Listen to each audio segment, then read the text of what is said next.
punto. Te escuchamos atentamente. Muchas gracias. Hola a todos. Una alegría estar, primero quiero decir que una alegría ser parte de este congreso porque me tocó trabajar organizando un congreso similar hace un par de años, así que muy entretenido estar de vuelta. Necesito que habiliten, por favor, compartir pantalla.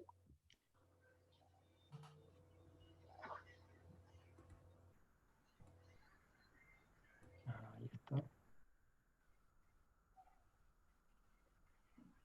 Dicen si se ve bien. ¿Se ve? Perfecto. Sí, se ve Bueno, muy bien. buenísimo. Muy buenos días. Como dijeron ya, mi nombre es Mauricio Urrutia, soy sociólogo de la UC y estoy presentando hoy en día mi proyecto de tesis sobre migración. Yo lo llamé Rompiendo la dicotomía, convivencia migrante en barrios de alta diversidad cultural. La estructura de la presentación, básicamente, por temas de tiempo, recorté algunas secciones y la idea es como fomentar la discusión y poner en relieve algunos puntos que me parecen más interesantes para el debate. Entonces voy a primero dar un poco el contexto desde el cual abordo la tesis, que me conduce a la pregunta de investigación, algunos aspectos clave de la revisión de literatura, luego la metodología, los principales resultados, las conclusiones y las recomendaciones. Perdón, porque quiero... pantalla completa, pero es que no quiero que corra. Ahí está, bueno. Bueno, lo primero es el contexto. Chile está experimentando en las últimas 2 décadas un incremento de migración sin precedentes. Se calcula un 865% el aumento de la población migrante entre 2006 y 2019. Podemos decir hoy en día que en cada una de las 346 comunas de Chile hay migrantes. Muchos de ellos se encuentran viviendo por primera vez con diversidad, o sea, vienen de lugares donde probablemente no habían convivido con una alta diversidad cultural de nacionalidades. Y el contexto además es muy de migración sur-sur. La mayoría de los migrantes que están llegando hoy en día son personas latinoamericanas o sudamericanas, más que personas europeas o de Asia. Esto de todas maneras crea cambios en la composición y en la diversificación de la matriz migratoria, donde incluso las jerarquías se han cambiado. Hoy en día no es la comunidad peruana, por ejemplo, la que tiene mayor presencia en el país, sino que la comunidad venezolana. Pero a pesar de este cambio en la matriz migratoria, persiste un análisis dicotómico cuando se habla del fenómeno migratorio, en el cual solemos hablar de la división entre nacionales e inmigrantes, como una macrocategoría. Y en términos políticos, se da una construcción de una sensación de conflicto y competición desde el discurso, que se traspasa a la percepción de la población sobre un conflicto entre nacionales y migrantes. Por ejemplo, la encuesta Bicentenario C ya plantea que entre 2017 y 2019 aumenta esta percepción de conflicto entre nacionales y extranjeros de un 30% a un 48%. Sin embargo, el 87% de los chilenos, de acuerdo también a la encuesta Bicentenario, nunca o casi nunca ha tenido malas experiencias, desacuerdos, tensiones, peleas o conflictos con migrantes. Entonces da esta disonancia entre una percepción de conflicto a nivel país y la no experiencia de conflicto a nivel personal, también la necesidad de entender el fenómeno migratorio más allá de esta dicotomía nacionales migrantes, abarcando la pluralidad de la comunidad migrante, y también en base a esta crítica que me surge al ver cómo el gobierno aborda el tema de la convivencia migrante mucho más desde un enfoque de prevención de delito, que es cercano a la civilidad, que a la convivencia en sí, de una manera más integral en cómo se comprendería el concepto.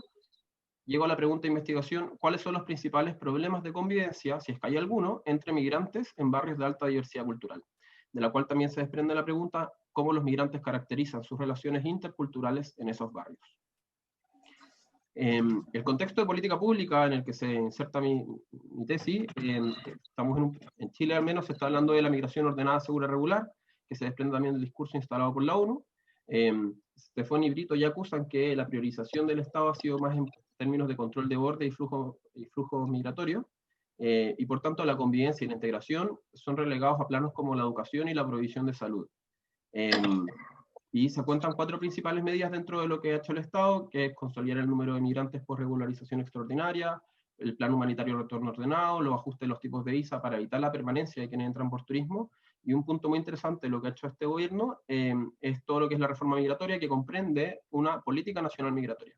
En este punto me detengo porque yo al menos considero, y la literatura también lo sugiere, Aldo Mascareño lo plantea, que esta posible política nacional migratoria sería la oportunidad para avanzar hacia una política migratoria reflexiva, que reconceptualice la migración, reconozca las trayectorias migrantes y la diversidad de esta de una forma más institucional.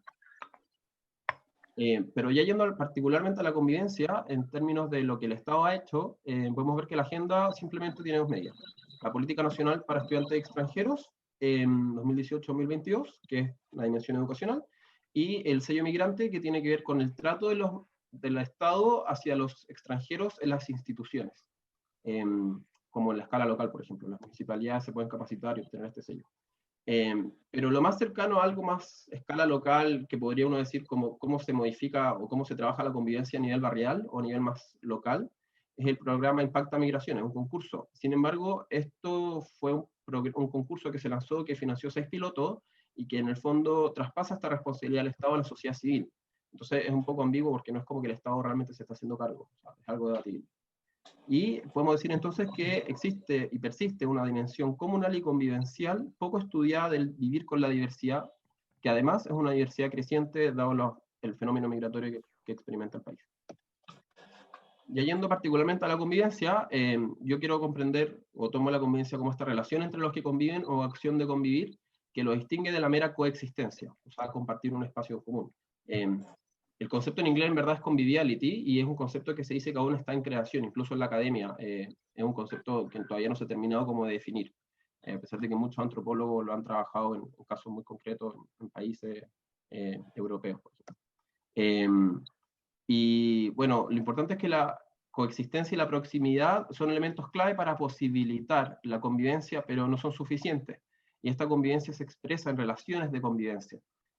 Esto que es relacional, mucho más que simplemente coexistir en un espacio, trasciende este multiculturalismo feliz. Y obviamente que en las relaciones se pueden dar problemas como sexismo, homofobia, xenofobia y racismo, que se pueden presentar o no cuando las personas interactúan en esta diversidad. Pero particularmente hablando de convivencia y de migración, el concepto que yo abordo es la convivencia intercultural, que se comprende como esta convivencia diaria entre personas de diferentes culturas, donde interactúan entre sí, que da lugar a relaciones, intercambios sociales, acercamientos, etc. Muy interesante pensar que la convivencia intercultural también puede ser un factor clave para la inclusión o la exclusión de las comunidades migrantes, donde son distintos aspectos que entran en juego, como el estatus migratorio, por ejemplo, la raza o la lengua, las que entran también a determinar las posibilidades de desarrollo positivo o no de la trayectoria individual. Y esta convivencia intercultural se construye también diariamente y también rompe esta dicotomía nacionales migrantes, porque ya no hablamos de la macrocategoría migrantes, sino que hablamos de las distintas culturas que conviven entre sí en estos espacios urbanos donde la diversidad es algo cotidiano.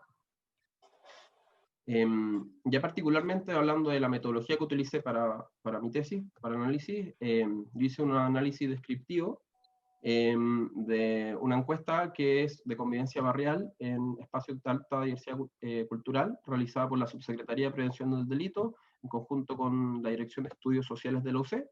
El campo fue en enero y mayo de 2019, tuvo más de 3.700 encuestas en 3 regiones, 5 ciudades, 12 comunas y 5 grupos de barrios. O sea, fue una encuesta de un nivel bastante grande, donde todos los barrios tenían al menos el 10% de población extranjera, o sea, por sobre la media de 7,9%, para personas mayores de 15 años, con al menos 6 meses continuos en Chile y al menos 3 en sus comunas, mayormente extranjeros, y yo en particular tomé las 5 nacionalidades más grandes de la encuesta. Y también hice análisis con Chi Cuadrado a nivel barrial, pero eso no lo voy a presentar ahora por tema de tiempo. Sin embargo, feliz que pregunten esto. Y los resultados y el análisis se realizan en 4 categorías: sociodemográfico, como la opinión del barrio, la relación de interacción y el conflicto. En términos sociodemográficos, lo primero es que en general es una población levemente más masculina que femenina. Sin embargo, dentro de los países también se ven grandes diferencias. La comunidad haitiana es predominantemente masculina, con el 70,1%, mientras que la comunidad boliviana es 40,2% masculina y predomina lo femenino.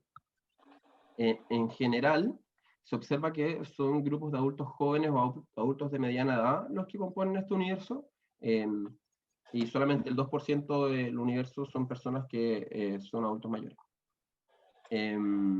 Y algo muy interesante es que cuando se analiza según el periodo de residencia de esta persona entrevistada según su nacionalidad. Más de la mitad, del 55,3%, lleva 2 años o más viviendo en la comuna. No necesariamente en el barrio, sino que en la comuna. Sin embargo, hay mucha dispersión en los datos y vemos que los bolivianos y los peruanos, las personas de estas nacionalidades, en mayor medida llevan periodos más largos en esa misma comuna. Sin embargo, los grupos de los colombianos y haitianos, y sobre todo venezolanos, son grupos más recientes, lo cual ya podríamos decir que da cuenta de oleadas migratorias. Después, respecto a la opinión del barrio, algo que me llamó mucho la atención es que todas las nacionalidades declaran en mayor medida, aunque las brechas también varían según nacionalidad, que las personas de distintas nacionalidades dentro de su barrio se llevan bien entre sí. Mucho más que la gente en general en su barrio se lleva bien entre sí. Y otro punto interesante, porque esto es una pregunta bastante de sí o no, si la gente se lleva bien o no, pero quise reportar el no sabe, que en algunos casos no es menor, como en el caso venezolano, que el 14% de las personas declaran no saber, y los colombianos, que puede ser un indicador de que las personas realmente no tienen mayor conocimiento del contexto en el que viven, porque no se involucran con el barrio, porque su estilo de vida es muy recluido en su hogar, o porque la vida laboral no les permite quizá desenvolverse en los barrios. Ahí podríamos hacer un análisis más profundo. Sin embargo, la tendencia general es que los migrantes declaran vivir en lugares, en barrios donde las personas se llevan bien entre sí. Además, la mayoría de los migrantes, el 80,3%, perdón, de hecho el 80,3% de los venezolanos, pero generalmente sobre el 80%, declara tener amigos de su misma y distinta nacionalidad. Eso significa que hay interacciones constantes con personas. Gracias, me quedan 5 minutos. Con personas que no son de su misma nacionalidad. Pero llama la atención que los haitianos son los que concentran en mayor medida declarar tener amigos que son solamente de su misma nacionalidad. Eso uno podría inferir que tiene que ver con barreras lingüísticas, sobre todo las personas que son más recién llegadas. Después, respecto a la satisfacción con la convivencia según nacionalidad, el 80,4% de las personas que viven en barrios de alta diversidad migratoria declara estar satisfechos con las relaciones de convivencia de su barrio. Y eso también ya es un indicador muy positivo. Nuevamente, los haitianos declaran en menor proporción que el resto, pero no es tan grande la brecha como en otros indicadores.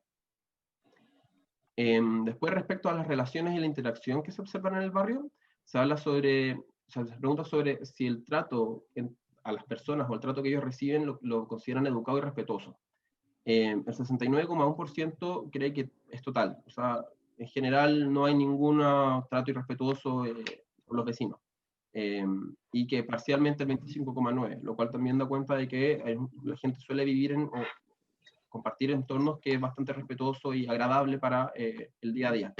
Pero nuevamente los haitianos tienen peores indicadores al respecto. Después, cuando uno habla sobre cómo es la relación con los vecinos según si viven en la misma vivienda o casa contigua, la misma calle o el mismo barrio, en estos 3 niveles de lejanía, aquí no presento por nacionalidad, pero sí se observa que en el fondo, mientras más lejano es la persona, es mayor el porcentaje de personas que declaran que la relación no es tan buena, mientras que cuando la gente habla del vecino de la casa contigua, por ejemplo, el porcentaje de personas que declaran que conversan con ellos eventualmente, que a veces cooperan o que incluso son amigos es mucho mayor. Entonces la cercanía es importante para tener una buena convivencia. No solamente con habitar en el mismo barrio, sino que también la proximidad de la misma vivienda o la misma calle. Eso tiene un impacto. Y finalmente, en términos de conflicto, en este caso agrupé varias preguntas, pero algo que a mí particularmente me dejó muy feliz es que los niveles de conflicto en general son bastante bajos. Cuando se les pregunta a los migrantes en estos barrios si es que ellos o alguien de su hogar ha tenido un conflicto los últimos 6 meses con alguien, solo el 6,7% de las personas declara que sí. Obviamente hay una dispersión en los datos, la comunidad haitiana lo declara en mayor medida, la comunidad colombiana prácticamente no tiene conflicto, pero en el nivel general se experimenta poco conflicto. Incluso es menos que el nivel de conflicto que los chilenos declaran en esta encuesta, que alcanza el 9%. O sea, los chilenos experimentan más conflicto en estos barrios diversos que los mismos migrantes. Y luego analizar la pregunta subsiguiente, que es, en el fondo, ¿con quién experimenta este conflicto? El género aparece como un criterio mucho más predominante en todos los casos, que esta barra, excepto en el caso colombiano, que la nacionalidad. O sea, generalmente las personas que llegan a tener conflictos son conflictos con personas de su mismo género, más que con personas de su misma nacionalidad. Y como conclusión, se puede plantear que se sigue analizando el fenómeno migrante en términos nacionales migrantes, cuando la matriz se ha diversificado, en los últimos 5 años especialmente. La academia no ha abordado suficientemente la convivencia entre chilenos e inmigrantes, y entre inmigrantes es prácticamente inconsiderada, sobre todo a la escala local. Se debe abordar la convivencia más allá de la civilidad y ausencia de conflicto, también cohabitación e interacción, en espacios urbanos diversos donde la multicultura ya es parte del día a día. En Chile la construcción de esta convivencia intercultural es contingente y es diaria, pero los buenos resultados de la encuesta muestran que se vive mucho más una convivencia fácil que un trabajo convivencial en términos de lo que Susan Wessendorf plantea. O sea, es decir, la gente no le cuesta mucho establecer relaciones como cordiales con personas distintas, y eso ya posibilita que se puedan dar buenas relaciones de convivencia en el futuro y que se pueda lidiar con la diferencia. Es clave para crear capital cultural, capital social cultural. Yo pondría mucha atención al caso haitiano. Nuevamente no hay conflictos de convivencia significativos entre migrantes en los barrios de alta diversidad migratoria. No lo presenté acá, se puede conversar después, pero se observan diferencias importantes dentro de una misma nacionalidad cuando se compara entre barrios. O sea, el barrio juega un rol importante. Nuevamente, según los datos, se puede observar que el respeto, la civilidad, la cordialidad y la coexistencia en paz están presentes en los barrios, permitiendo esta convivencia intercultural. Sin embargo, se debe avanzar hacia políticas migratorias comprensivas, lo ideal con enfoque local. Y lo último es que se refuerza la idea de que la percepción de conflicto que hay entre nacionales e inmigrantes se debe mucho más a una sensación de amenaza y competencia por puestos de trabajo y de servicios públicos, que porque la convivencia en el día a día de los chilenos con migrantes sea conflictiva, o que los migrantes sean conflictivos entre sí y por lo tanto sean percibidos como un elemento de amenaza para los chilenos que conviven con ellos en barrios de mucha diversidad migratoria. Y para recomendar, me parece que cuando no se puede desagregar por nacionalidad, un criterio interesante podría ser hablar de oleadas migratorias, para reconocer las trayectorias migratorias y considerar también el estatus migratorio cuando se haga cruce de datos sobre migrantes. Muchas gracias, pero no me he pasado mucho en el tiempo. No, estuvo muy bien el tiempo, Mauricio. ¿Sí? Muchísimas gracias por tu presentación. Muy bien. Muchas A continuación, le doy la palabra a Jorge Baeza. Él es el investigador principal de la ponencia titulada Estudiantes inmigrantes en Escuelas Básicas Católicas en Chile. Diagnóstico, consideraciones para una mejora. Jorge es máster en Sociología, doctor en Ciencias de la Educación y postdoctorado en Ciencias Sociales, Niñez y Juventud. Es académico de la Universidad Católica Silva Enríquez. Jorge representa un equipo de ponentes conformado además por Patricia Imbarac y María Angélica Guzmán, las dos académicas de la Pontificia Universidad Católica de Chile. Javier Mercado, académico de la Universidad Católica del Norte, y Carlos Bustos, académico de la Universidad Católica Silva Enríquez. Adelante, Jorge, con tu exposición. Muchas gracias. Gracias por la posibilidad de poder presentar un estado de avance de este estudio, que en realidad un poquito más que una investigación, porque también un intento de propuesta. Voy a compartir la pantalla.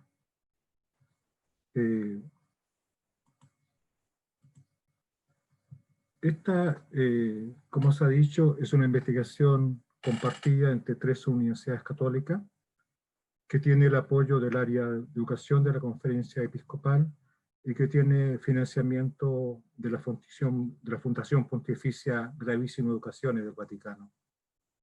Es un estudio que tiene como finalidad comprender cuál es la situación de los estudiantes migrantes en las escuelas católicas de educación primaria en Chile, conocer su contexto, las situaciones en las cuales están, y a partir de esa caracterización realizar alguna propuesta de modelo educativo que favorezca la inclusión.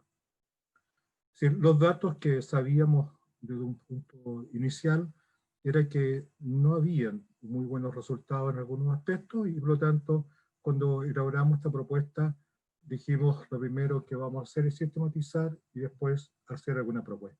Es una investigación, en este sentido es un estudio con una estructura bastante clásica, es un estudio de 3 años. El año 1 es el levantamiento y sistematización de información, el 2 la construcción de la propuesta de modelo y la tercera es de pilotaje, validación de la propuesta. Estamos en el año 2, por lo tanto tenemos resultados de todo el año 1 que tiene que ver con diagnóstico. Estamos concluyendo todo lo que tiene que ver con la elaboración de un modelo y tenemos que todavía hacer un proceso de validación. Y nos queda todo el año 3 por delante. Entonces, lo que yo voy a presentar más bien son resultados del año 1. La revisión bibliográfica que hicimos para saber el estado de la situación y una aplicación de un cuestionario que realizamos en escuelas primarias que se autoidentifican como católicas en Santiago y en Antofagasta. El corpus de la revisión bibliográfica es un corpus bastante grande, tiene 126 textos, donde trabajamos política, estudio, informe, etcétera, pero por sobre todo el cuerpo mayor lo entrega la revisión de los artículos que están en revistas WOS, Scopus y Cielo de los últimos 5 años sobre migración y escuela, que aproximadamente unas 57 revistas, artículos de revista. Fuera de eso, de la revisión de artículos sobre la realidad chilena en educación inmigrante, hicimos también una revisión de artículos producidos dentro y fuera de Latinoamérica, en este caso Europa, Norteamérica, Australia, especialmente, en cuanto a buenas prácticas de inclusión de estudiantes migrantes en escuela. También en revistas Voz, Scopus y Cielo, que nos permitiera también mirar qué experiencias podrían ser pertinentes utilizar en Chile en su proceso de inclusión de migrantes. Los resultados de este proceso, lo primero que nos dan cuenta en el caso de la revisión de los estudios hechos en Chile, que el debate integración e inclusión es un tema que está resuelto, pero es un tema en el cual claramente se resuelve por el área de la inclusión, más que por la integración. Y ya de hecho la mayor parte del lenguaje que se utiliza en los órganos nacionales al respecto, hablan siempre de inclusión. Pero esto es un debate resuelto, pero no implementado.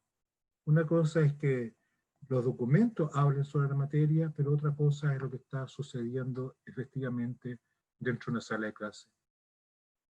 Hay una clara ausencia de lineamiento que clarifiquen principalmente cómo bajar al fenómeno, cómo aproximarse a él. Principalmente también porque tenemos una ley de carácter migratorio bastante deficiente, que todavía está entrampada en algunos procesos y por lo tanto tenemos todavía una ley que viene con una lógica más bien de doctrina de seguridad nacional del Estado. Por otro lado, está claro que la escuela están demandando mucho más recursos pedagógicos, pero también más formación específica para trabajar con estudiantes. Sabemos bien todos, creo, de que trabajar con personas que tienen más niveles de vulnerabilidad requiere una cantidad mayor de recursos, pero también requiere de una preparación en la cual no están ni siquiera los estudiantes que se están formando en las nuevas escuelas universitarias, y mucho menos los que llevan años de ejercicio profesional. Por otro lado, lo que uno visualiza en los estudios es que si bien existen acciones de inclusión, la mayor parte son acciones aisladas y no institucionalizadas. Es decir, las escuelas conviven en su interior con situaciones de invisibilización, de negación o incluso de racismo claramente al interior de ellas. Por lo tanto, más bien es un discurso de inclusión, pero no institucionalizado. Hay, por otro lado, una clara dificultad curricular. Las escuelas tienden a realizar una adaptación curricular a los estudiantes, mejor dicho, más bien no realizan una adaptación curricular, sino que esperan lo contrario, sino que el estudiante se asimile a la situación curricular. Esto, como veremos, tiene un telón de fondo, que es el telón de fondo de una tensión entre el discurso de la inclusión, por un lado, por parte del mismo Ministerio de Educación, pero por otro lado, de una estandarización a través de mediciones continuas, en las cuales no se hacen distinciones entre regiones ni entre personas, sino que son exactamente uniformadas. No existen tampoco lineamientos claros y apoyos necesarios para una verdadera inclusión efectiva. Muchas de las cosas que hay dentro de los colegios tienden a ser más bien presencias folclóricas o presencias en las cuales se releva algo, pero no se está incluyendo mayormente a toda la población en ello. Y lo ya dicho anteriormente, que también es claro que se requiere una formación de profesorado y apoyos educativos para la educación. Cuando uno revisa buenas prácticas, lo primero es que nos encontramos que es difícil encontrar buenas prácticas en América Latina sobre inclusión, dado que América Latina tiene una experiencia más bien de ser un país del cual se emigra más que se viene hacia él. Por lo tanto, la mirada hay que colocarla más bien fuera de la región, y esto nos lleva a que hay experiencias prácticas de inclusión interesantes que tienen que ver con diversidad lingüística y diversidad religiosa.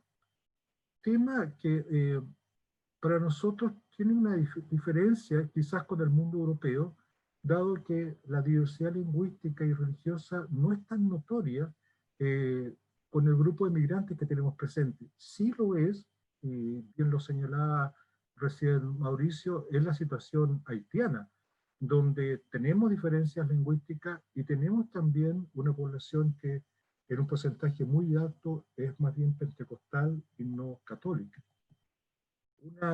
Una cosa que uno mira en práctica externa es el tema de la formación de profesores. Cómo hay que neutralizar los discursos y prácticas xenofobia y racista que están presentes. Y en eso uno encuentra buenas prácticas tanto en Europa como en Norteamérica. Otra cosa que uno nota como una buena práctica, que en Chile no tenemos tampoco incorporado ni en la práctica común de muchos establecimientos, que es la implicación de la familia y por lo tanto de su cultura en el apoyo de los procesos de inclusión de los estudiantes. Y una cuarta, que en esto tenemos todavía hay un camino muy grande por delante, es que la mayor parte de las prácticas, buenas prácticas, en el caso europeo principalmente, tienen que ver con formación ciudadana. Mientras tanto que lo que tenemos en Chile es más bien un tema de preocupación por convivencia escolar. Este es un tema, por lo demás, que atraviesa toda América Latina, que hay una fuerte tendencia más bien a resolver el tema inmediato, lo que acontece al interior del establecimiento, problemas en la línea de la convivencia, pero no preparar a las personas que están al interior del establecimiento en términos de derechos, deberes, y por lo tanto de igualdad entre personas, etc. Con respecto al cuestionario que aplicamos, nosotros trabajamos, decía al inicio, con escuelas básicas. Decidimos trabajar con la región metropolitana y Antofagasta por ser las dos lugares de mayor concentración de población migrante. Trabajamos solo con escuelas que tuvieran un índice de vulnerabilidad superior a 50, por lo tanto, escuelas que están atendiendo sectores más bien pobres.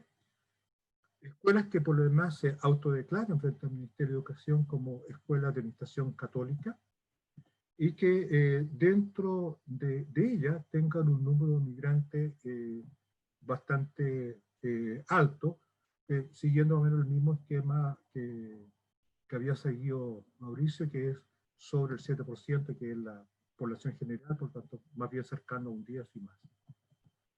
Y por último, un dato que a nosotros nos complicó bastante. Habíamos hecho la selección de la muestra, ya pensando más bien, más que en una muestra, hacer una cosa censal, con un castigo un 10%, y ya habíamos llegado a un número de 150 establecimientos que tenían todas las características que antes he mencionado. Este trabajo fue realizado durante el año pasado.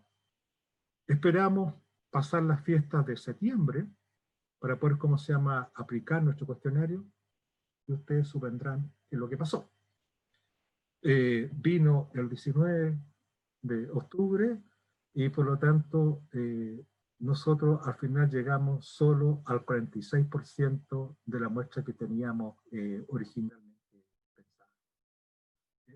Hay una dificultad muy seria de recolección de datos que pensábamos que íbamos a poder revertir en marzo, y en marzo nos llegó la pandemia, y así sucesivamente. Pero de todas formas, igual tenemos un 46% de cuestionarios aplicados, y ese 46% ya nos está entregando una cantidad de información bastante interesante. Nosotros este cuestionario lo trabajamos en 3 dimensiones: la dimensión organizativa, la dimensión curricular y la dimensión pedagógica. Pensamos que la estructura de la escuela, cómo se organiza para acoger al migrante, cómo lo atiende en términos de pertinencia, en términos curricular y en términos de cómo acompaña, son fundamentales para un proceso de inclusión. Voy a mostrar solo unos pocos cuadros de resultados del cuestionario que hemos aplicado, pero que ya claramente demuestran, frente a la situación que estamos en las escuelas católicas en términos de inclusión. Se les pregunta a las escuelas si existe un protocolo formal de acogida para estudiantes migrantes y sus familias. No, 88,40%.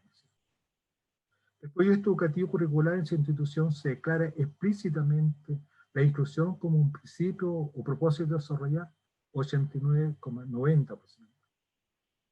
Es decir, claramente en las escuelas católicas está instalado un discurso explícito, escrito, en términos de inclusión, pero en la práctica no hay un trabajo protocolizado, un trabajo formal, institucionalizado, en términos de acoger a las familias migrantes. ¿Cuáles son las condiciones institucionales y materiales para la inclusión de migrantes?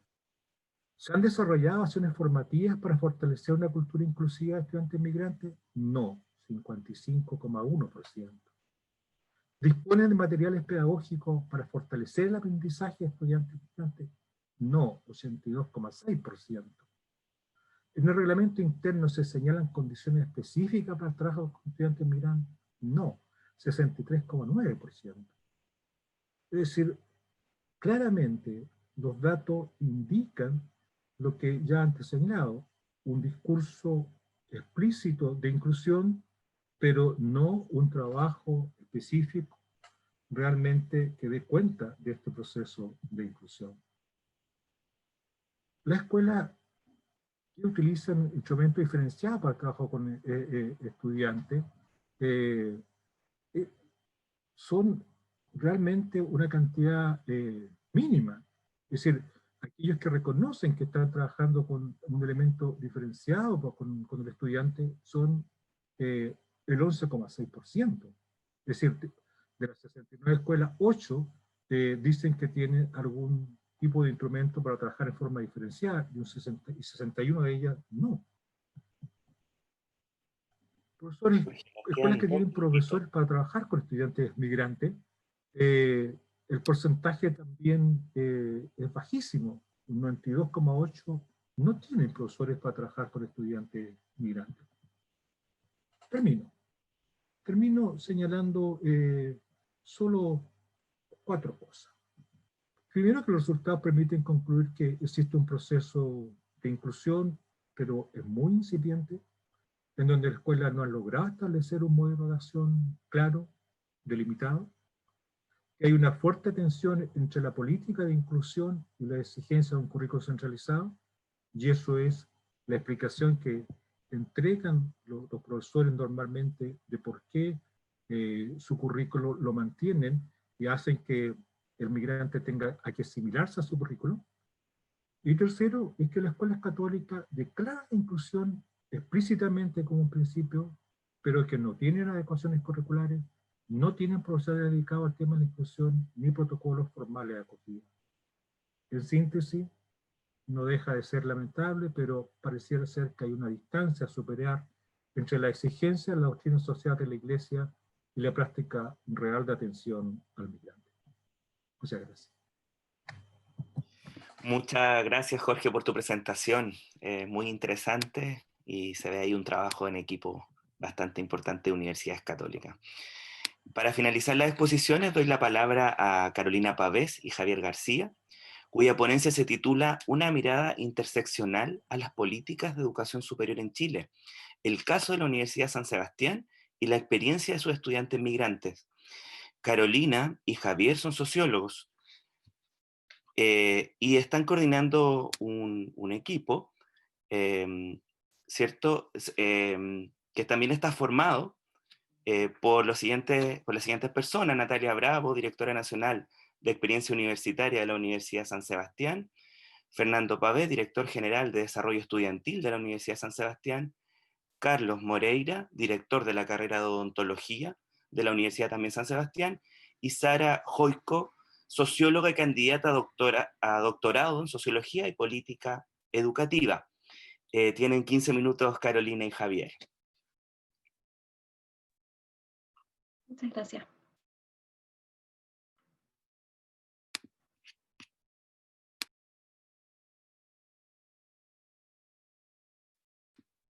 ¿Se ve bien la presentación? Javi, está silenciado. Sí, Javier. Ahora sí. Ahí sí. Bueno, para contextualizar, nosotros identificamos que hay un aumento del fenómeno migratorio y un crecimiento significativo del movimiento sur-sur. A esto le agregamos que la población migrante, según el censo del 2018, de datos del 2018, indica que hay un 4.3% de migrantes en Chile. Y a nivel del sistema educacional, la matrícula de estudiantes migrantes ha aumentado consistentemente en todos los niveles, alcanzando un 1.2% en la educación superior. Aquí evidenciamos que hay una concentración de los estudiantes migrantes en universidades privadas y en la región metropolitana. Se evidencia que los extranjeros tienen mejor puntaje en la PSU y mejores notas de acceso, sin embargo aún tienen menores probabilidades de matricularse en un programa de formación universitaria. Y en este contexto surge una política nacional de estudiantes extranjeros que considera el ingreso a la educación superior, sin embargo no profundiza en áreas de acompañamiento que fomenten la participación de los estudiantes extranjeros en la educación superior. Y por esto entendemos específicamente áreas o intenciones de fomentar la integración social y académica de los estudiantes a la universidad. A nivel de investigaciones, evidenciamos que hay una óptica de frontera donde se evidencia una brecha de la participación de los estudiantes extranjeros en la educación superior, y hay barreras de acceso y acompañamiento. En específico, se identifican tres. Primero, la variación de la experiencia formativa. Acá juega un rol fundamental cómo se empiezan a reconocer primero las notas de la enseñanza media en los países de origen, así como los títulos o los estudios previos en la educación superior, una falta de información sobre la prueba de selección universitaria y también el acceso a posibilidades de financiamiento que en muchos casos se encuentran condicionadas por la condición de nacionales o contar con un RUT y permanencia definitiva. Y en el contexto institucional de la Universidad San Sebastián, tenemos que hay 135 estudiantes migrantes que actualmente se forman en un programa de estudios en la universidad. Con todo esto, nosotros queremos preguntarnos por cuáles son las áreas estratégicas y prácticas de acompañamiento necesarias para potenciar la experiencia universitaria de los estudiantes extranjeros en la universidad. Ahora, es importante, ¿qué vamos a entender por experiencia universitaria? La experiencia universitaria corresponde a un proceso cultural que va tomando forma a partir de las interacciones significativas entre estudiantes y los diferentes microsistemas de su entorno, lo que vendría a ser la universidad. La experiencia universitaria se puede entender por una parte como la integración social, la cual corresponde al punto de encuentro entre el estudiante y una parte del sistema social de la universidad. Y sus aspectos críticos corresponden a la interacción y apoyo de los estudiantes con sus pares, la relación con profesores y su intensidad a través de canales oficiales y extraoficiales, la participación en actividades extracurriculares y el desarrollo de sentido de pertenencia. Por otro lado, tenemos la integración académica, la que se entiende como el ajuste de los estudiantes con el sistema y ritmo académico de la institución. Aspectos críticos de la integración académica corresponden a la autoeficacia académica del estudiante, la organización y atención del estudio, el manejo del estrés y del tiempo, la satisfacción con la experiencia, el valor que se le entrega a los contenidos aprendidos y finalmente la autoestima académica. Ahora, también es importante que entendamos el sentido de pertenencia como la conexión e identificación del estudiante con la institución y la sensación de preocupación y aceptación por parte de todos los miembros que la componen, ya sean directivos, administrativos, docentes y por supuesto los propios pares. El sentido de pertenencia se genera cuando el estudiante se siente aceptado, valorado, respetado y apoyado por la institución. En el presente estudio lo abordamos desde el enfoque de la interseccionalidad, donde la interseccionalidad busca dar cuenta de la necesidad de explicar los múltiples niveles que configuran la identidad y cómo estos se construyen en el mundo social.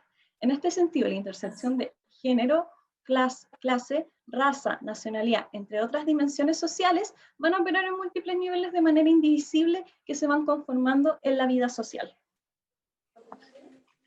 Claro, y en este esquema podemos ver que finalmente la integración social y académica están en constante diálogo además se insertan en las trayectorias formativas de los estudiantes, que incluyen desde el acceso hasta la graduación, y aparte la lectura que nosotros le damos va con las distintas variables que generarían interseccionalidad. Nuestro estudio es de carácter cualitativo y tiene un enfoque exploratorio descriptivo por la escasa evidencia nacional respecto al tema. Tuvo un alcance nacional ya que realizamos focus group y entrevistas en profundidad en las distintas sedes de nuestra universidad, y además incluimos la revisión de políticas nacionales de acceso a la educación superior y programas institucionales, además de una revisión de literatura comparada en países latinoamericanos y el Reino Unido. Ahora, respecto a los resultados de la revisión de políticas públicas institucionales, tenemos en primer lugar que las políticas públicas y leyes nacionales ofrecen lineamientos generales y resolución a problemas puntuales. Esto se traduce a que no se enfatizan mecanismos que aseguren la multiculturalidad en el sistema chileno. Se deja de lado la integración de los estudiantes extranjeros en el ámbito educativo y se remite a resolver problemas específicos como entregar el RUT a los estudiantes. De esta manera surge la necesidad de reevaluar y reformular las políticas de educación superior, con objeto de que puedan responder a las transformaciones sociales que se han dado el creciente aumento del flujo migratorio durante los últimos años en Chile. Con respecto al análisis de las políticas institucionales, se reconocieron programas que fomentaron y dificultaron el sentido de pertenencia de los estudiantes extranjeros. Los aspectos que fomentan el sentido de pertenencia se caracterizan por tener una intención de multiculturalidad, promover una diversidad y riqueza de las culturas y un desarrollo personal, social y ético del estudiante. Por otro lado, los aspectos que dificultan el sentido de pertenencia se caracterizan por mostrar temáticas culturales exclusivamente chilenas, por ejemplo, la cueca, barreras idiomáticas para los estudiantes que no manejan el idioma español, y un perfil homogéneo del estudiante que no está considerando la presente interseccionalidad.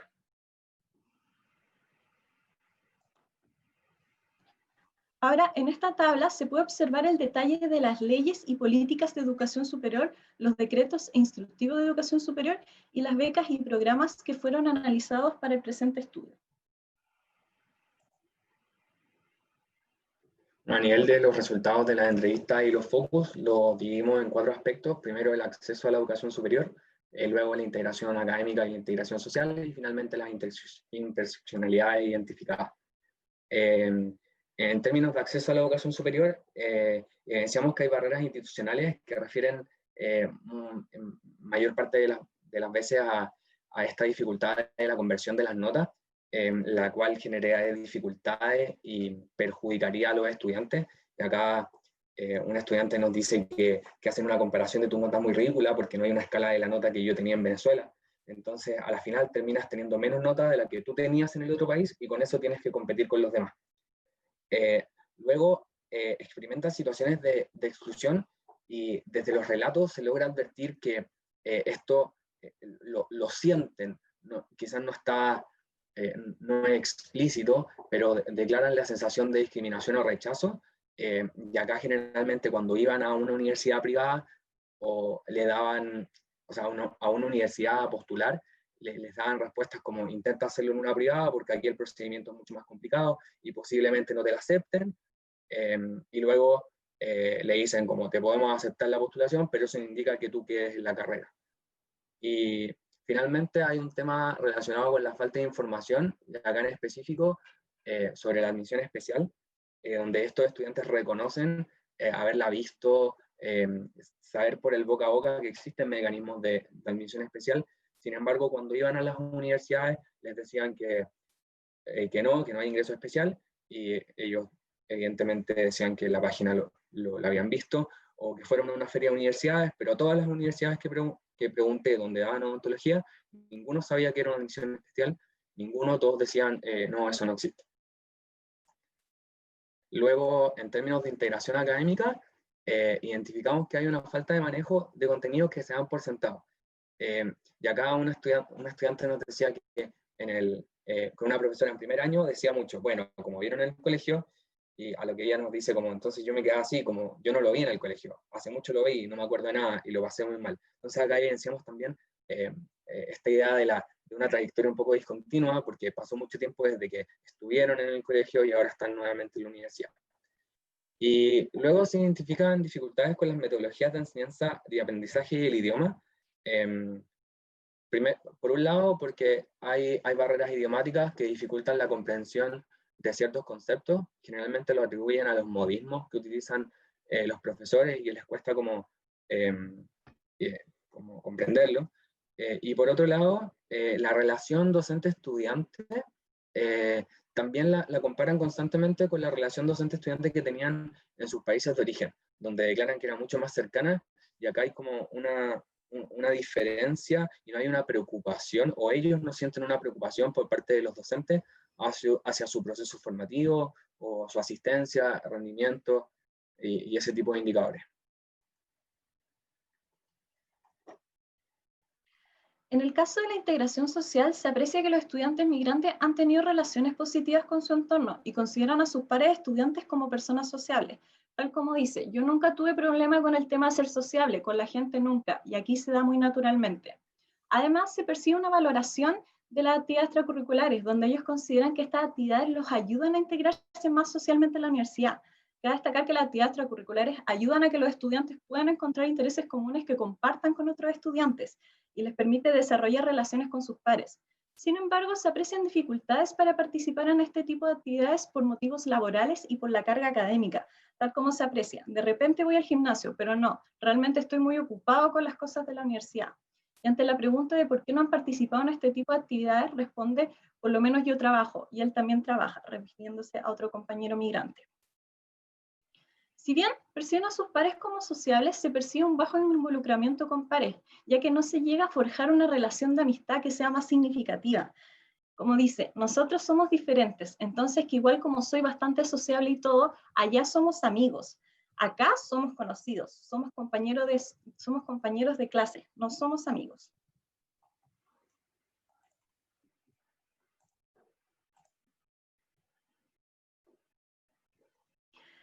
Con respecto a las interseccionalidades, se puede dar cuenta que los relatos de los estudiantes permiten identificar cómo la nacionalidad se entrecruza con otros ejes como la situación socioeconómica, donde los estudiantes de menores ingresos no pueden optar a becas por no contar con una cédula permanente. Tal como dice, es un problema muy grande el tema de ser migrante en cuanto a obtener una cédula o que te den una residencia permanente. El Ministerio de Educación exige una cédula permanente para optar a becas o beneficios. Además, se observa que la condición de inmigrante se entrecruza con el eje de situación laboral, donde dada la situación económica de los estudiantes, estos deben trabajar para financiar sus estudios. Como dice, ponerme a trabajar para poder ponerme a pagarle a la U lo que me había prestado en ese momento. Por último, se aprecia que ser migrante se entrecruza con el nivel educacional que tienen los estudiantes, lo que dificulta su integración académica. La cita dice: yo pasé como 3 años sin estudiar y obviamente habían cosas que ya se me habían olvidado y otras cosas que nunca vi. Aquí es muy importante agregar una limitación respecto al concepto de interseccionalidades, debido a que la población de migrantes en la universidad era muy reducida. Por lo tanto, no podíamos trabajar con variables específicas por la imposibilidad finalmente de concretar una entrevista. Por lo tanto, hicimos un análisis del grupo completo y fuimos identificando qué variables comenzaban a cruzar y nos parecían relevantes de destacar. A modo de recapitulación y de recomendaciones y reflexiones finales, volvemos a nuestra pregunta de cuáles son las áreas estratégicas y prácticas de acompañamiento necesarias para potenciar la experiencia universitaria de los estudiantes extranjeros en la universidad. Y tenemos dos partes. Primero, el concepto académico y luego lo psicosocial. Nuestros resultados nos permiten evidenciar que desde el punto de vista académico, ofrecer tutorías de idioma y ofrecer cursos de nivelación de contenido se posicionan como estrategias que podrían potenciar la integración académica de los estudiantes, sobre todo considerando los resultados de los grupos focales y entrevistas en profundidad. Luego, reconocer las necesidades formativas y hacer un seguimiento 1 a 1, considerando que las experiencias previas tienen un relacionamiento constante con la comunidad académica, por lo tanto, eso efectivamente lograría potenciar su integración académica en la universidad, y luego aumentar contenido y bibliografía globales para poder fortalecer y generar un sentido de pertenencia con su mismo programa de estudio con la universidad. Desde el lado psicosocial, es relevante apoyar el proceso de ingreso a la universidad en términos de brindar información sobre las instituciones de educación superior y su financiamiento, para que los estudiantes estén informados sobre este proceso. En segundo lugar, es fundamental fomentar la interacción con pares dentro y fuera de la clase, con objeto de que puedan formar relaciones de amistad más significativas e ir más allá del simple hecho de tener conocidos. En conjunto con esto, es clave promover las actividades extracurriculares, exponiendo la variada oferta horaria para que los estudiantes puedan organizarse y asistir a este tipo de actividades, ya que son fundamentales para su experiencia universitaria, dado que pueden compartir intereses en común con nuestros estudiantes. Y finalmente, brindar espacios para la promoción de expresiones culturales extranjeras para promover actividades multiculturales donde los estudiantes puedan potenciar su sentido de pertenencia. A modo de reflexión final, de la inspiración valórica al humanismo cristiano, es relevante para nuestra universidad que todos los estudiantes se sientan incluidos, aceptados, respetados y apoyados por su entorno. Desde el valor de la caridad y la justicia presente en el proyecto educativo, se apunta a que todos los estudiantes puedan desarrollar una experiencia universitaria gratificante. Acá queremos destacar la importancia de estas instancias y de los levantamientos de información que nos permiten recopilar información clave para poder mejorar y seguir potenciando la experiencia universitaria de los estudiantes. Y muchas gracias. Muchas gracias. Muchas gracias, Carolina, Javier, excelente exposición, muy, muy interesante. Y bueno, ánimo con ese rol que tienen de coordinadores de esta experiencia universitaria en la Universidad de San Sebastián. Y también felicitaciones al equipo, es un equipo ahí amplio que ha estado trabajando en esto. Y también felicitaciones, ¿cierto?, a Mauricio, Jorge, por estas exposiciones tan interesantes. Ahora se abre el espacio, ¿verdad?, para las preguntas del público, para que entre ustedes también como expositores puedan preguntar. Así que aquí vamos a ver la panorámica y Carmen me va a ayudar con el tema de los micrófonos para que puedan hacer las preguntas.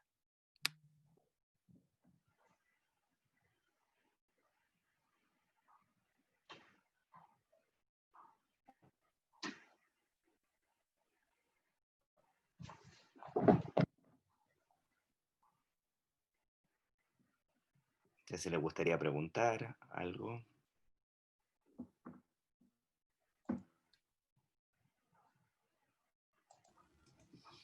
Bueno, disculpe, me voy a permitir hacer la primera pregunta, quizás para romper el hielo, pero me llamó como desde como la atención esto en las conclusiones de Mauricio, esto como decías tú del caso haitiano. Yo solo he podido evidenciar desde la experiencia en la calle, en el fondo, de que hay como una población migrante bien distinta. Entonces me gustaría como saber estas conclusiones, estas particularidades desde tu investigación. Bueno, gracias. Lo primero es que a priori yo creo que uno se da cuenta que existe una cierta diferencia en la comunidad haitiana respecto al resto de las comunidades más predominantes, porque, a ver, no quiero invisibilizar a comunidades asiáticas, por ejemplo, de Medio Oriente, que tienen larga data en el país, pero yo creo que hay que focalizarse hoy en día un poco más en las comunidades más recientes, Venezuela, Haití, Colombia, República Dominicana, etc. Y de este nuevo conjunto más sur-sur, yo diría que siempre los haitianos han tenido ese nivel como de destacar de cierta forma, primero por aspecto lingüístico. Ellos no son hablantes de español nativo, a diferencia del resto de los migrantes que estamos recibiendo últimamente. También hay un tema racial, obviamente, y también hay temas culturales.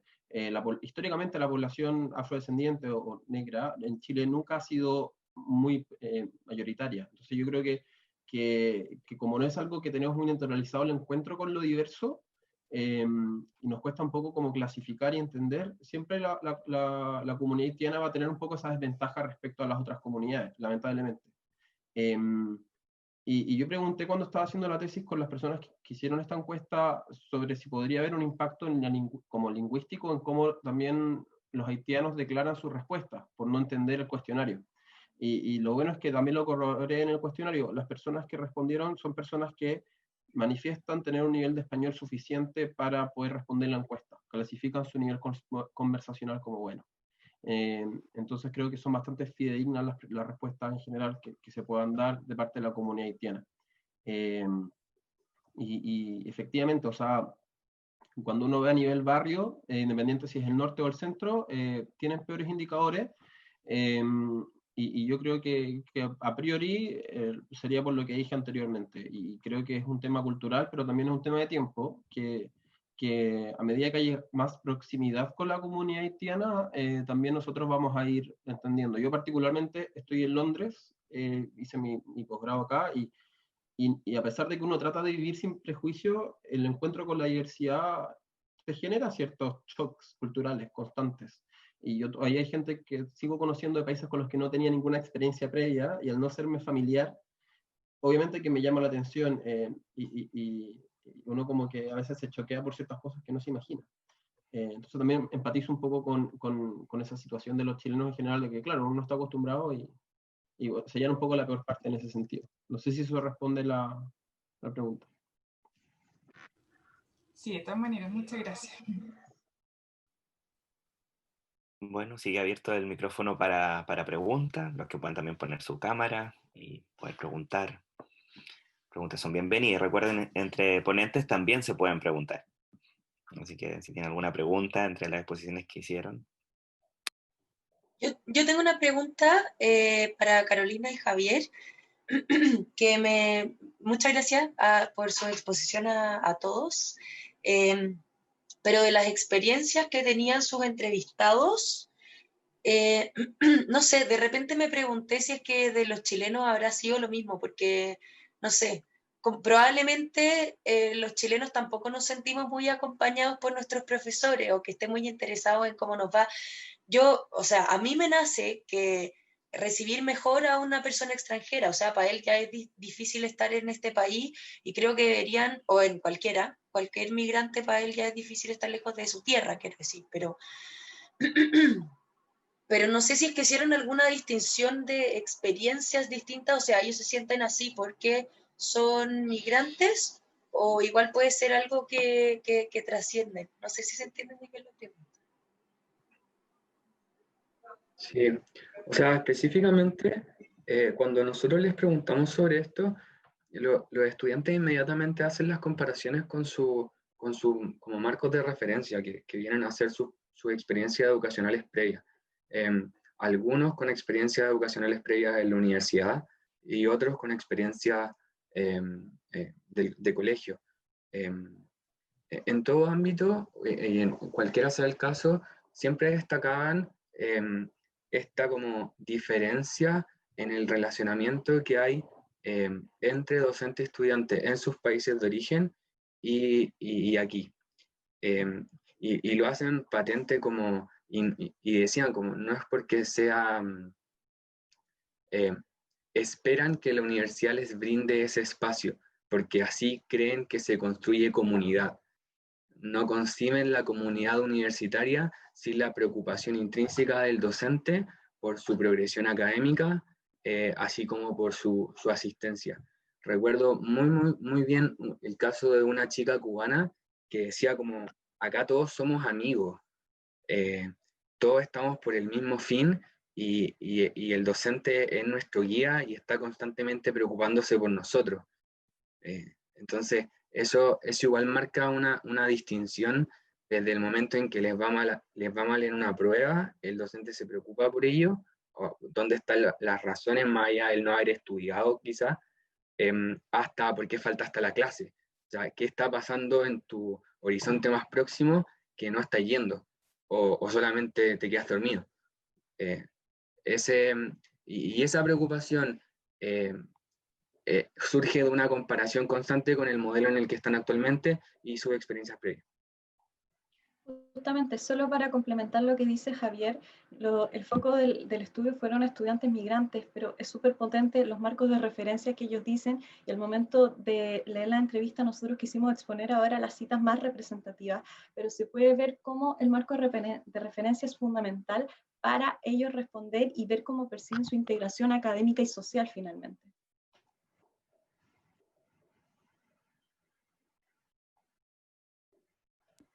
Muy bien, muy interesante. Yo quisiera preguntar algo a Jorge, me voy a también aprovechar de que lo tengo acá. Yo soy teólogo y también soy profesor, entonces tengo mucho interés por el tema de escuela católica. Y me llama la atención que no solamente en este tema que acabas de exponer, sino que en muchos otros lo que está escrito no llega a la práctica, aun cuando como que la escuela tiene muy claro el proyecto, sobre todo estos temas de inclusión, de respeto, de diversidad, no llegan a la práctica. No sé si tú podrías dar algunas luces donde digamos, está el problema. Decías algo en relación a la formación de los profesores, pero no sé si pase por eso, un apoyo permanente. No sé qué nos pasa en muchos temas, sobre todo valórico, el aterrizaje de la problemática. Yo creo que efectivamente en este estudio al menos aparecen dos cosas con mucha fuerza. Uno de ellos es el hecho de que hay una tensión que no está resuelta. Estamos dentro de un Estado chileno que tiene un discurso continuo e importante cada vez mayor de inclusión. Y como decía, ni siquiera de integración, sino de incluir, por lo tanto, de hacer protagonista a la persona dentro del proceso. Pero por otro lado, tiene un discurso de estandarización en términos de mediciones. Y por lo tanto, por un lado está el discurso, lleva el ritmo que tiene que llevar el curso, tienes que llevar el ritmo que tienen que tener los estudiantes, pero por otro lado, yo te voy a medir y no me importa las situaciones particulares que tú tengas dentro del establecimiento. Ese es un dato no menor y que es parte de la tensión que está viviendo Chile, digamos, que no resuelve aún. Una segunda es el tema de la formación que tú también mencionaste, es decir, efectivamente una cosa es explicitarte cómo se llama un cambio a nivel de currículo, pero otra cosa es realmente cómo se llama poder realizar después dentro de la sala de clase algo. Y por lo cual la mayor parte de los profesores no están preparados, no tienen formación, por ejemplo, en interculturalidad. Un discurso que por lo demás, en el caso de Chile, estuvo relacionado durante un largo tiempo la interculturalidad con un tema vinculado al mundo indígena. Y no es factible ni es fácil tampoco hacer un salto de la atención al mundo indígena a la atención al mundo inmigrante. Son distancias considerables. Me tomo de algo que Carmen le preguntaba a Mauricio, por ejemplo, en el tema del migrante, haitiano, delante yo lo decía, ese migrante haitiano no solo tiene un tema de lenguaje, sino que tiene también matrices culturales que son distintas. Es decir, su vivencia religiosa es más bien una vivencia religiosa más bien pentecostal. Y por lo tanto, cuando está en una postura católica, normalmente es más bien apologético. Es decir, una persona que está más bien a la defensiva frente a otro tipo de religión. Y por lo tanto, un profesor dentro de la sala va a tener, pensando en un profesor de religión, sentado frente a él a un estudiante, y él va a creer que viene de la matriz de la Iglesia Católica cuando viene de una matriz cristiana, pero no necesariamente católica, y viene de una perspectiva de formación en la cual lo principal es la formación para defenderse frente al otro. Son cosas de ese carácter que están ahí.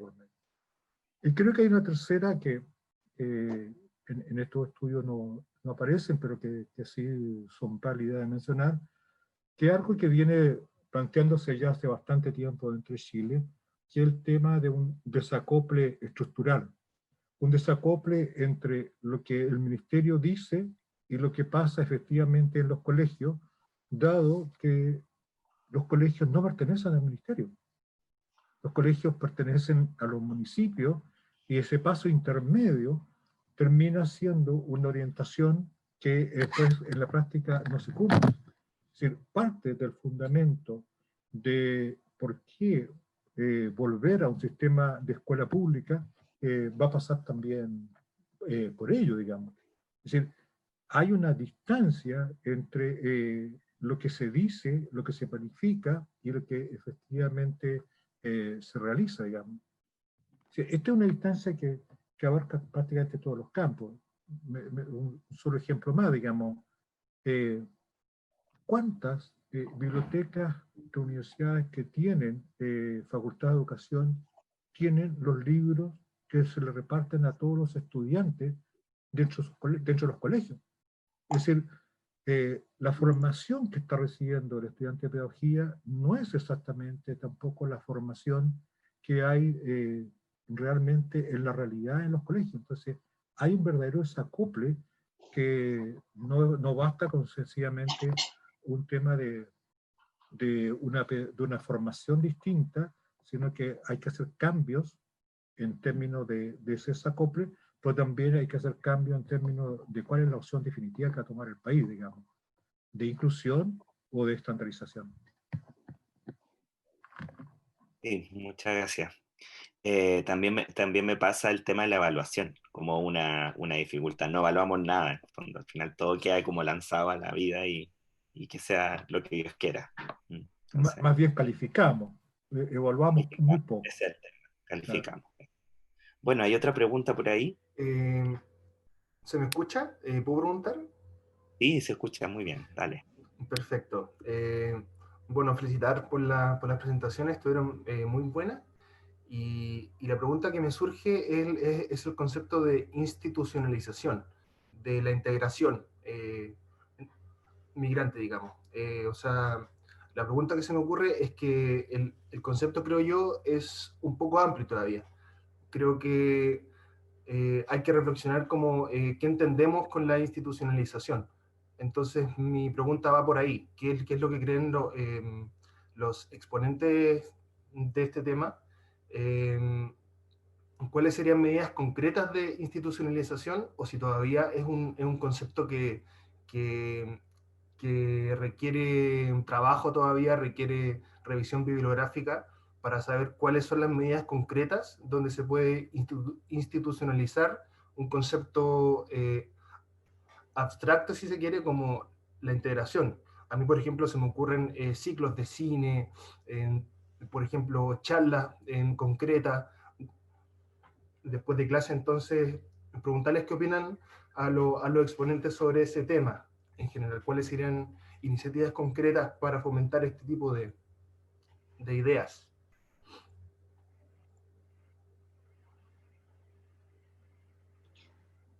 Respondiendo a la pregunta, es súper interesante reflexionar sobre el concepto de institucionalización, pero lo que nosotros igual queremos que sea el fuerte de la presentación, en el fondo las actividades extracurriculares, tal como tú expones sobre los ciclos de cine y entre otras actividades, puede ser un buen componente práctico para llevar a cabo diferentes instancias donde los estudiantes se pueden encontrar unos con otros. En este sentido, las actividades extracurriculares juegan un rol muy fundamental, porque además de jugar un rol más creativo para el propio estudiante, permite que se encuentre con otros estudiantes donde puedan compartir intereses similares, por ejemplo, el cine, el arte, entre otras instancias.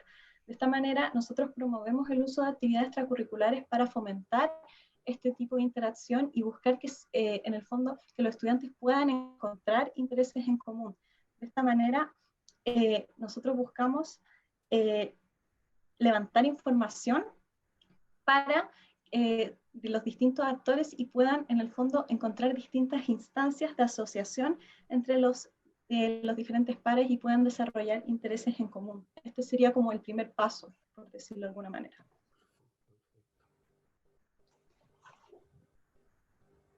Sí, hay un buen ejemplo en el Reino Unido, que es el programa como Realizing Opportunities, que comienza como que identifica cuáles son los perfiles de los grupos minoritarios, en este caso minorías étnicas, en la universidad. Y a partir de eso identifica perfiles, grupos, 2 grupos en específico. Y hay uno muy, muy interesante, que son los estudiantes como generalmente son estudiantes de primera generación en su familia que contrastan la decisión de ingresar a la universidad en un análisis costo-beneficio de cuánto me permite, o sea, cuánto me beneficia dejar de trabajar, por ejemplo, o aportar económicamente a mi familia durante el periodo que esté estudiando. Y en función de eso, se dan cuenta que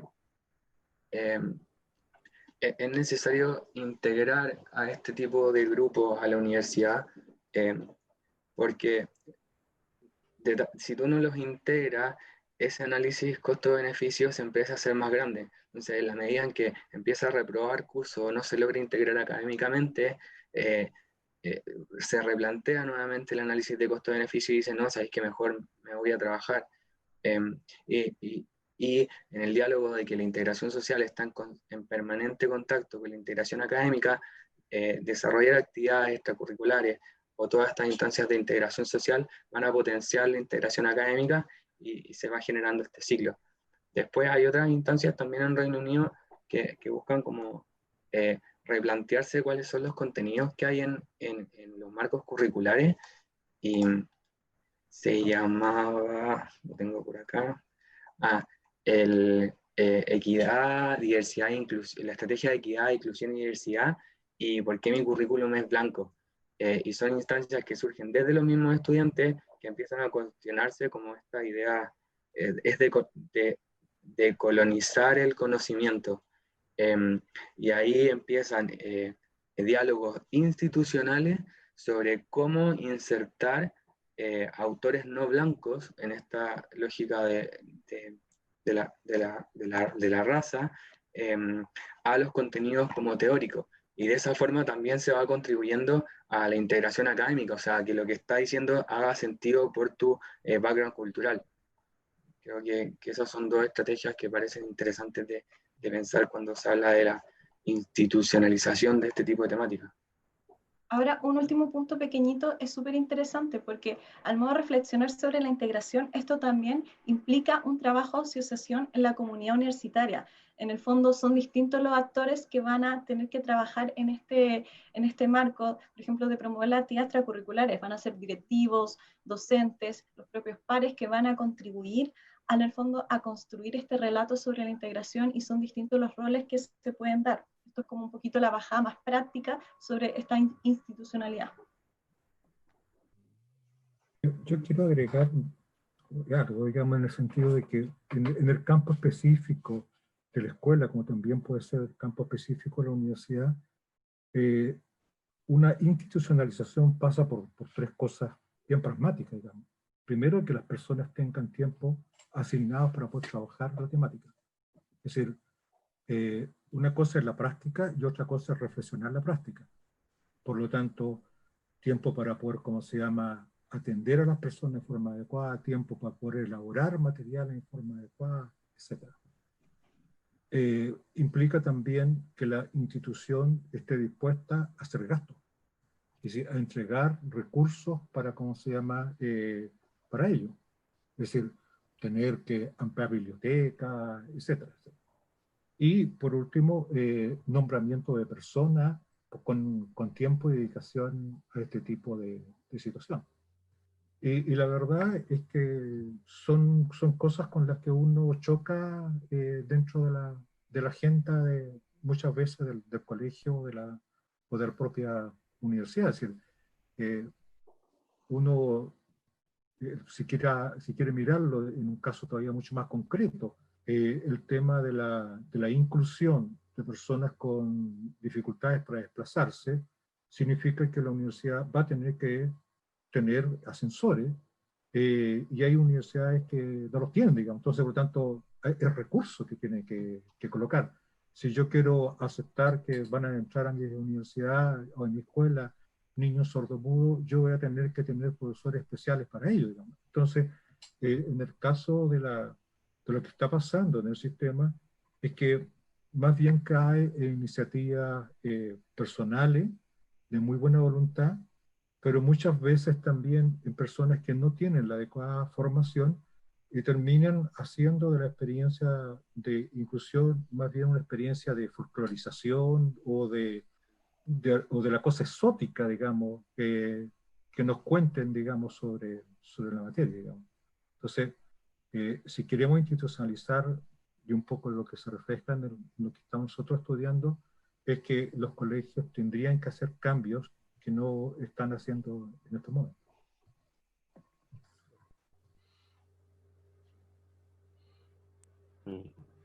A mí me gustaría comentar algo, perdón, y colgando un poco de la presentación de Jorge, es que yo creo que hay que tener mucho cuidado entre el discurso y como la práctica, porque el mismo mostrar esta tabla donde qué gran porcentaje de colegios dicen que para ellos la inclusión es un tema, y que uno podría decir está institucionalizado porque están los principios, y el otro es como de qué manera práctica eso se realiza. En el fondo, ¿puedo yo evaluar si es que se cumple o no eso que se declara como una intención?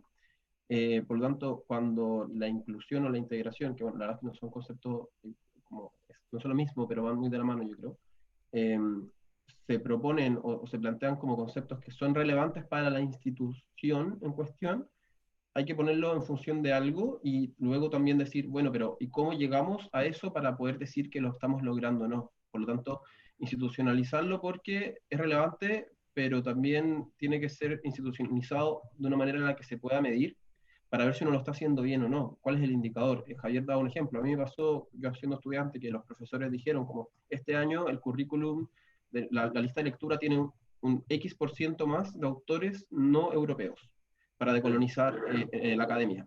Perfecto. Es algo que quizás yo no me hubiera problematizado siendo latinoamericano al momento de partir el curso, pero obviamente que lo valoro.